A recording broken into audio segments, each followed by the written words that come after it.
नमस्कार, news blast में आप सभी का स्वागत है और चलिए खबरों की शुरुआत करते हैं। ई कोर्ट्स में राजस्थान हाई कोर्ट ने कायम किया कीर्तिमान। ऑल इंडिया में राजस्थान हाई कोर्ट रहा नंबर 1 पर। ई कोर्ट्स में बेहतर कार्य करने पर मिला है गोल्डन अवार्ड। हाई कोर्ट ने टेक्निकल डायरेक्टर संजय शर्मा को नवाजा गोल्ड अवार्ड से। दूसरे स्थान पर रहे छत्तीसगढ़ हाई कोर्ट के संजय कश्यप को सिल्वर अवार्ड मिला, तो वहीं तीसरे स्थान पर उड़ीसा हाई कोर्ट के विश्वेश्वर सुबुद्धि को ब्रॉन्ज अवार्ड मिला है। एनआईसी की ओर से वर्चुअल आयोजित समारोह में ये पुरस्कार दिया गया। एनआईसी दिल्ली के director general doctor Neeta Verma, head of group e courts Delhi Manoj Mishra भी समारोह से वर्चुअल जुड़े। तो दिल्ली से मनोज मिश्रा जो हैं वो वर्चुअल जुड़े और ये अवार्ड समारोह हुआ। ई कोर्ट्स में राजस्थान हाई कोर्ट ने कायम किया कीर्तिमान। ऑल इंडिया में राजस्थान हाई कोर्ट नंबर 1 पर रहा है। ई कोर्ट्स में बेहतर कार्य करने पर ये गोल्डन अवार्ड मिला। हाई कोर्ट में टेक्निकल डायरेक्टर संजय शर्मा को नवाजा गया गोल्डन अवार्ड से, तो वहीं दूसरे स्थान पर रहे छत्तीसगढ़ हाई कोर्ट के संजय कश्यप, जिन्हें सिल्वर अवार्ड मिला है। वहीं तीसरे स्थान पर उड़ीसा हाई कोर्ट के विश्वेश्वर सुबुद्धि को ब्रॉन्ज अवार्ड मिला है। एनआईसी की ओर से वर्चुअल आयोजित समारोह में ये पुरस्कार दिया गया है। एनआईसी दिल्ली की director general doctor Neeta Verma, head of group e courts Delhi Manoj Mishra भी समारोह से वर्चुअल जुड़े। राजस्थान ही नहीं, पूरे देश भर में कोयले की दिक्कतों से बिजली संकट है। ऊर्जा मंत्री डॉक्टर बीडी कल्ला ने फर्स्ट इंडिया से खास बातचीत की। डॉक्टर बीडी कल्ला ने बिजली उत्पादन और खपत से जुड़े पेश किए स्टेट के डेटा और कहा कि राजस्थान के अलावा असम, यूपी, गुजरात समेत सभी जगह दिक्कतें हैं। केंद्र ने कोयले का राष्ट्रीयकरण किया है, तो उनकी जिम्मेदारी बनती है पर्याप्त आपूर्ति की। कई बार कोल मंत्रालय को लिखा गया, लेकिन किसी ने ध्यान नहीं दिया। कोयला कुप्रबंधन को छिपाने के लिए केंद्र भुगतान का राग अलाप रहा है, लेकिन सच्चाई ये है कि कोयले प्रबंधन में केंद्र सरकार विफल साबित हुई है। कोयला किल्लत के 2 कारण सामने आए हैं। पहला तो खदानों में पानी भरा होना, तो वहीं दूसरा आयातित कोयले की आपूर्ति बंद होने से लोकल उत्पादन का उपयोग। केंद्र को चाहिए कि अपनी गलती स्वीकारे और आगे आपूर्ति की व्यवस्था सुधारे, अन्यथा हालात बिगड़ने में समय नहीं लगेगा, जिसकी जिम्मेदारी केंद्र की होगी। राजस्थान के एक ब्लॉक से खादान की स्वीकृति नहीं। हम लगातार प्रयास कर रहे हैं कि बायोडायवर्सिटी क्लियरेंस मिले। इसके लिए खुद मुख्यमंत्री गहलोत और पूरी टीम एनर्जी लगी हुई है और यदि एनओसी मिल जाए तो वहां से 4 से 5 रैक कोयला मिलने लगेगा। इससे काफी हद तक कोयले की किल्लत को समाप्त किया जा सकता है। तो बीडी कल्ला जिन्होंने ये बताया कि किस तरह से कोयले की जो किल्लत है उसको खत्म किया जा सकता है, इसको समाप्त किया जा सकता है। तो राजस्थान ही नहीं, पूरे देश भर में कोयले की दिक्कतों से बिजली संकट है और ऊर्जा मंत्री डॉक्टर बीडी कल्ला ने फर्स्ट इंडिया से खास बातचीत की। डॉक्टर बीडी कल्ला ने बिजली उत्पादन और खपत से जुड़े हुए स्टेट के डेटा पेश किए और कहा कि राजस्थान के अलावा असम, यूपी, गुजरात समेत सभी जगह दिक्कतें हैं। केंद्र ने कोयले का राष्ट्रीयकरण किया हुआ है, तो उनकी जिम्मेदारी बनती है कि पर्याप्त आपूर्ति हो। कई बार कोल मंत्रालय को लिखा गया, लेकिन किसी ने इस ओर ध्यान नहीं दिया। कोयला कुप्रबंधन को छिपाने के लिए केंद्र भुगतान का राग अलाप रहा है, लेकिन सच्चाई ये है कि कोयला प्रबंधन में केंद्र सरकार विफल साबित हुई है। कोयला किल्लत के 2 कारण सामने आए। पहला तो खदानों में पानी भरा होना और दूसरा आयातित कोयले की आपूर्ति बंद होने से लोकल उत्पादन का उपयोग। केंद्र को चाहिए कि अपनी गलती स्वीकारे और आगे आपूर्ति की व्यवस्था सुधारे, अन्यथा हालात बिगड़ने में समय नहीं लगेगा, जिसकी जिम्मेदारी केंद्र की होगी। राजस्थान के एक ब्लॉक से खदान की स्वीकृति नहीं है और हम लगातार प्रयास कर रहे हैं कि बायोडायवर्सिटी क्लियरेंस मिले। इसके लिए खुद मुख्यमंत्री गहलोत और पूरी टीम एनर्जी लगी हुई है।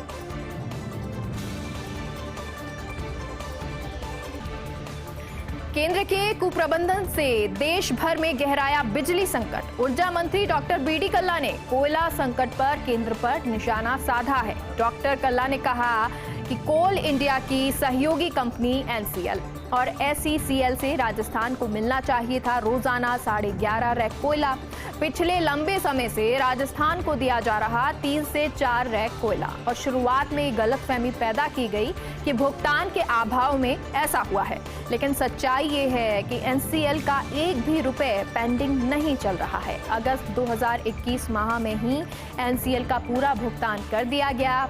SECL के जिस 277 करोड़ के बकाया की बात कही जा रही है, तो ये भी ध्यान रखा जाना चाहिए कि 459 करोड़ का हमारा दावा किया हुआ है।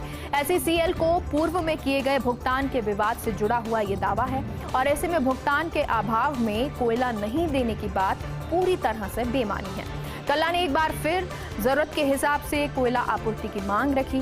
आगामी दिनों में त्योहारी सीजन के साथ साथ रबी सीजन भी, और इस दौरान बिजली की मांग में बढ़ोतरी होना तय है। हमारी कोशिश रहेगी कि जनता को पर्याप्त मात्रा में बिजली दे, लेकिन ये तभी संभव हो सकेगा जबकि केंद्र से कोयला मिलेगा। केंद्र को भी जनता की दिक्कतों के बारे में सोचना चाहिए। लोकसभा अध्यक्ष ओम बिरला कल आएंगे जोधपुर, तो केंद्रीय जल शक्ति मंत्री गजेंद्र सिंह शेखावत के घर जाएंगे स्पीकर बिरला। केंद्रीय मंत्री शेखावत की माताजी का हाल ही में निधन हुआ था और शेखावत के घर जाकर परिजनों के प्रति संवेदना व्यक्त करेंगे स्पीकर बिरला। लोकसभा अध्यक्ष बिरला गुरुवार सुबह 11 बजे विमान से पहुंचेंगे जोधपुर और करीब 4 घंटे जोधपुर प्रवास के बाद दोपहर 3 बजे दिल्ली के लिए रवाना हो जाएंगे। सीएम गहलोत और सीएम योगी के ओएसडी में ट्विटर वॉर, तो सीएम गहलोत और सीएम योगी के ओएसडी में ट्विटर वॉर नजर आया है। ट्विटर पर आमने सामने लोकेश शर्मा और शलभ मणि त्रिपाठी। हनुमानगढ़ में दलित युवक की हत्या को लेकर ये ट्विटर वॉर चल रहा है। शलभ मणि त्रिपाठी ने सीएम गहलोत के बयान का 13 सेकंड का हिस्सा ट्वीट किया। लखीमपुर प्रकरण में एक्टिव राहुल प्रियंका गांधी पर निशाना साधा और लिखा, ईमानदारी से सच स्वीकार करने के लिए आभार। हर शव पर महज वोटों की खेती करने वाले राजस्थान क्यों जाएंगे भला? उनको तो केवल राजनीति करनी है, उनसे संवेदना की उम्मीद करना बेवकूफ़ी है। तो शलभ मणि त्रिपाठी के बयान पर लोकेश शर्मा ने पलटवार किया। मुख्यमंत्री की बात कहने का पूरा वीडियो ट्वीट कर पलटवार किया और कहा कि ये है मुख्यमंत्री जी की पूरी बात। आग्रह है कि कृपया झूठ ना फैलाएं। आप उनका 13 सेकंड का हिस्सा निकालकर गलत तथ्य पेश कर रहे हैं।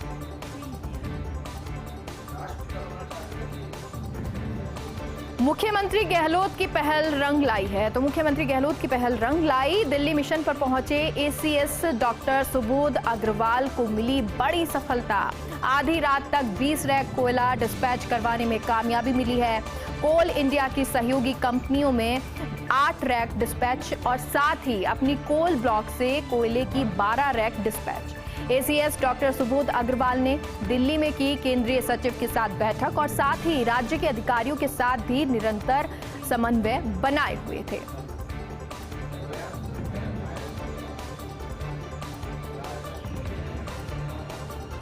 बॉर्डर सिक्योरिटी को लेकर केंद्रीय गृह मंत्री का बड़ा फैसला, तो बॉर्डर सिक्योरिटी को लेकर केंद्रीय गृह मंत्री का बड़ा फैसला, मंत्रालय का ये बड़ा फैसला है। सीमा सुरक्षा बल BSF के अधिकार क्षेत्र का दायरा जो है वो बढ़ाया गया है।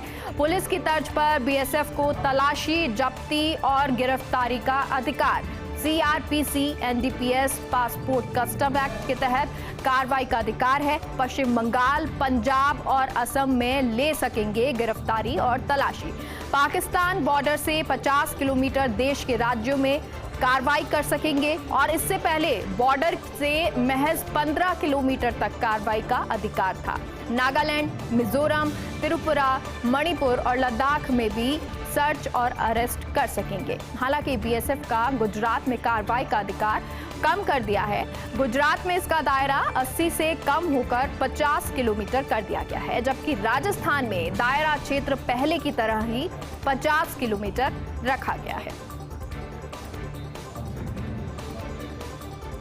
तो प्रदेश में सरकारी अस्पताल पब्लिक फ्रेंडली होंगे, तो प्रदेश में सरकारी अस्पताल पब्लिक फ्रेंडली।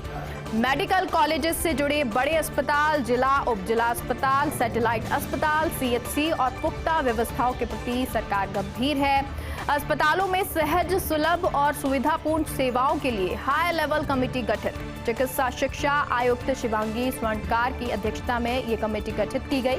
चिकित्सा विभाग के सचिव वैभव गालरिया ने गठित की उच्च स्तरीय कमेटी और चिकित्सा शिक्षा विभाग के संयुक्त शासन सचिव, चिकित्सा विभाग के निदेशक, उप शासन सचिव, एसएमएस मेडिकल कॉलेज के सर्जरी विभाग अध्यक्ष डॉक्टर राजेंद्र मांडिया, न्यूरो सर्जरी विभाग अध्यक्ष डॉक्टर देवेंद्र पुरोहित, शासन सचिव के विशेष अधिकारी doctor Hemant Sharma, doctor Mahendra Kumar Sharma, SMS अस्पताल के अति अधीक्षक डॉक्टर प्रदीप शर्मा बनाए गए हैं सदस्य।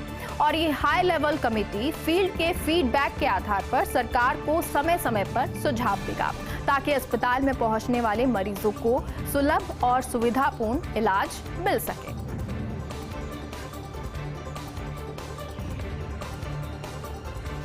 जयपुर एयरपोर्ट से हटाए गए होमगार्ड। तो जयपुर एयरपोर्ट से होमगार्ड हटाए गए हैं।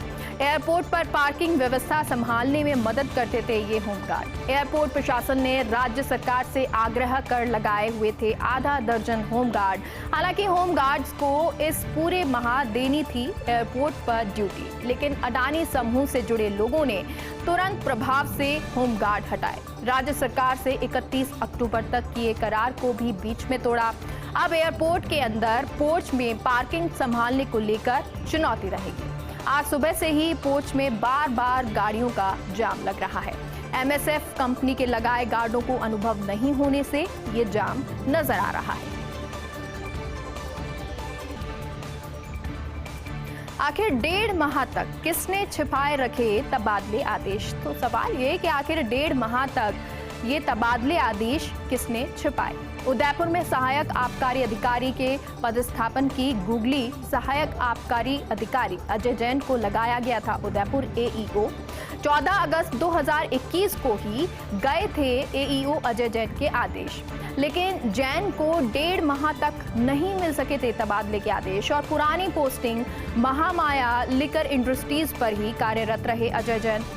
तब पता चला जब जैन के स्थान पर पिछले दिनों कर दी गई थी नई पोस्टिंग। नव पदोन्नत जितेंद्रपाल सिंह सोडा को एईओ लगाया गया महामाया लिकर इंडस्ट्रीज, लेकिन तब तक जिले में लग चुकी थी चुनाव आचार संहिता और इस कारण पिछले 2 माह से पुरानी जगह पर ही ड्यूटी दे रहे अजय जैन और उदयपुर शहर का सहायक आबकारी अधिकारी का महत्वपूर्ण पद रिक्त चल रहा।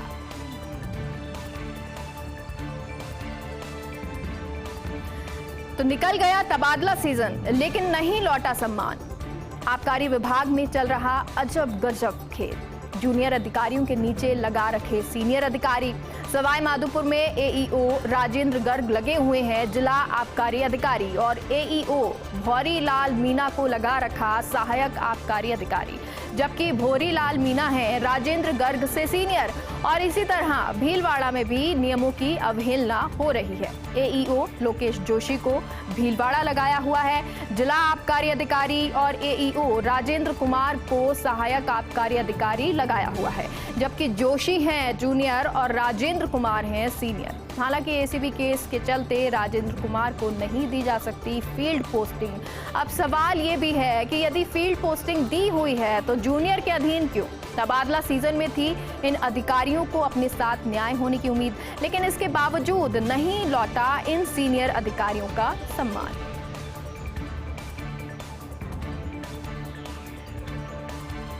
एसीबी में केस फिर भी ले रहे फील्ड पोस्टिंग की मौज। तो एसीबी में केस है फिर भी फील्ड पोस्टिंग की मौज ली जा रही है। मधुशालाओं वाले महकमे में पोस्टिंग में चल रहा जुगाड़ राज।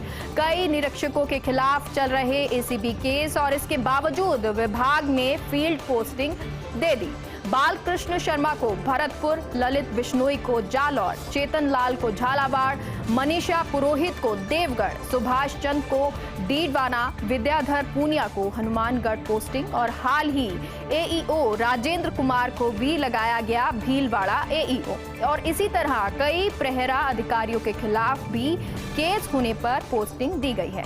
नियम ये है कि केस समाप्त होने तक फील्ड पोस्टिंग नहीं दी जाती है। फिर आखिर क्या है ऐसी आबकारी की मजबूरी?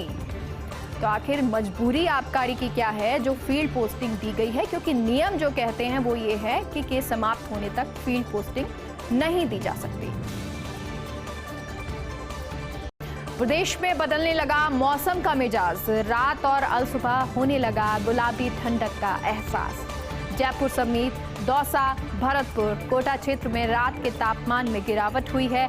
शेखावटी अंचल में रात का पारा 20 डिग्री सेल्सियस से नीचे आया है। अक्टूबर के आखिरी सप्ताह तक पारा 15 डिग्री तक पहुंचने के संकेत हैं। चूरू जिले में कल सुबह और कल सबसे कम 18 डिग्री सेल्सियस दर्ज किया गया था तापमान। बाड़मेर, बीकानेर, श्रीगंगानगर, जैसलमेर, धौलपुर में भी 3 और 2 डिग्री के करीब जो है गिरावट दर्ज की गई है। कई इलाकों में दिन भर तेज धूप के बाद शाम होते ही गर्मी का असर जो है वो खत्म हो रहा है। मौसम विभाग के अनुसार 17 अक्टूबर की पूर्वी हिस्से में बारिश होने के आसार हैं। ऐसे आसार जताए जा रहे हैं कि 17 अक्टूबर को पूर्वी हिस्से में बारिश होगी। पूर्वी क्षेत्र बंगाल की खाड़ी से नमी वाली हवाएं आ रही हैं पश्चिम की तरफ, और इन हवाओं के चलते भरतपुर, अलवर, दौसा, धौलपुर क्षेत्र में बारिश हो सकती है।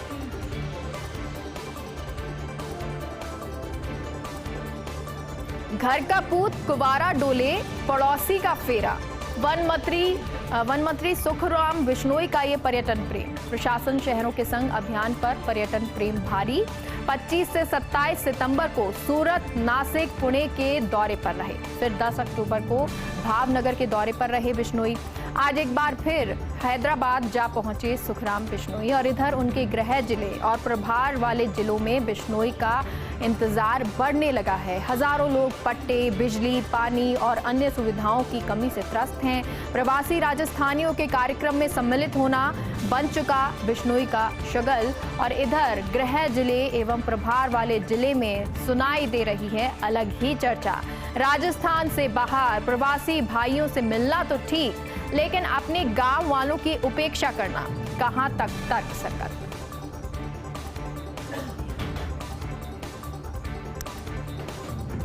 क्या संस्कृति और रीति रिवाज का निजीकरण संभव?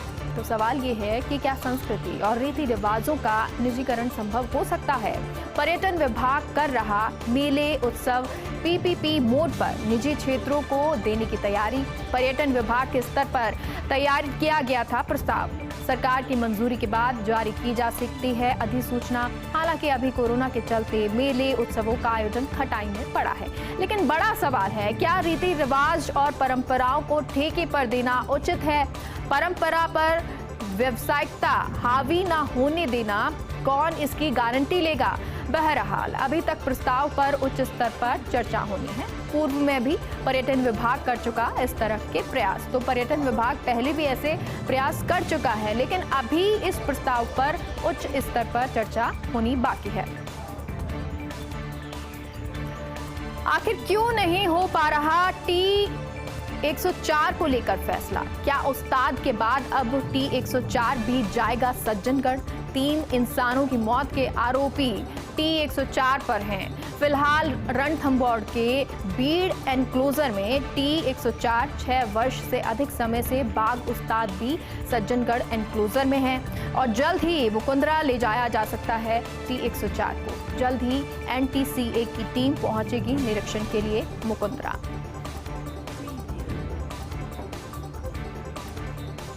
दिव्यांगजनों के प्रति मुख्यमंत्री अशोक गहलोत की संवेदनशीलता। दिव्यांगजनों के हक में लिया फैसला। प्रदेश में सभी 21 श्रेणी के दिव्यांगजनों को मिल सकेगा लाभ। सामाजिक सुरक्षा पेंशन योजना का लाभ मिल सकेगा 21 श्रेणियों को। पालनहार योजना का भी लाभ मिल सकेगा। बीपीएल सुविधाओं का भी लाभ मिल सकेगा, और सभी 21 श्रेणी के दिव्यांगजनों को लाभ मिलेगा। इससे पूर्व 8 श्रेणी के दिव्यांगजनों को मिल रहा था इन योजनाओं का लाभ। दिव्यांगजनों को अब मिल सकेगा गरीबी उन्मूलन योजनाओं का लाभ।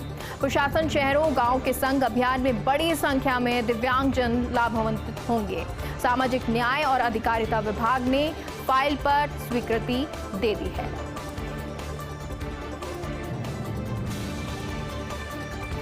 बच्चों पर भारी पड़ रहा डेंगू और निमोनिया। मौसमी बीमारियों की जद में प्रदेश का सबसे बड़ा बच्चों का अस्पताल है। बढ़ते डेंगू और निमोनिया के मरीजों की वजह से जेके लोन अस्पताल में जगह नहीं है और हालात ये है कि एक बेड पर 3-3 बच्चों को रखा जा रहा है।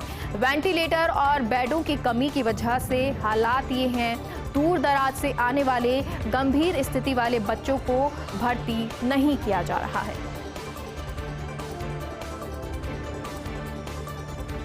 हाउसिंग बोर्ड से ये बड़ी खबर। हाउसिंग बोर्ड ने बढ़ाई 4 आवासीय योजनाओं की पंजीकरण तिथि। अब 25 अक्टूबर 2021 तक किए जा सकेंगे आवेदन। मुख्यमंत्री जन आवास योजना सेक्टर 8 और 26 प्रतापनगर जयपुर, अरावली विहार आवासीय योजना भिवाड़ी और स्टूडियो अपार्टमेंट प्रतापनगर जयपुर योजना में डेट बढ़ा दी गई है।